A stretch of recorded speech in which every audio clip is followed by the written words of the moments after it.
इस महंगाई के दौर में अक्सर आप लोगों ने सुना होगा कि उसने कर्जा लिया है, उसने उधार लिया है, उधार दे दो, ब्याज, चक्रवृद्धि ब्याज, ऐसी बहुत सारी बातें आपने सुनी होंगी। आइए इन सभी वर्ड को हम जानते हैं इंग्लिश में क्या कहते हैं। सबसे पहले हम बात करते हैं कर्ज। कर्ज को हम इंग्लिश में कहते हैं डेट।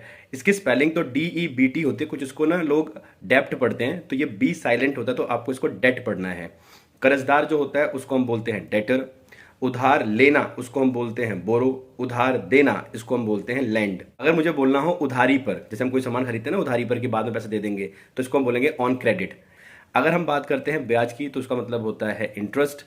अगर हम बात करते हैं चक्रवृद्धि ब्याज, यानी ब्याज के ऊपर ब्याज, उसके ऊपर जो ब्याज लगता है उसको हम बोलते हैं कंपाउंड इंटरेस्ट। जब इंसान कर्ज में हो जाता है तो चीज़ों को वो गिरवी रख देता है, चाहे वो किसी इंसान के अधीन रख दे या किसी बैंक के अधीन रख दे।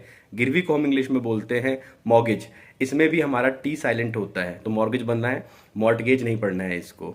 अक्सर आपने सुना होगा लोग कहते हैं मेरी अमानत आपके पास है। अमानत को इंग्लिश में हम कहते हैं ट्रस्ट। अब आप मुझे कमेंट करके बताइए EMI की फुल फॉर्म क्या होती है।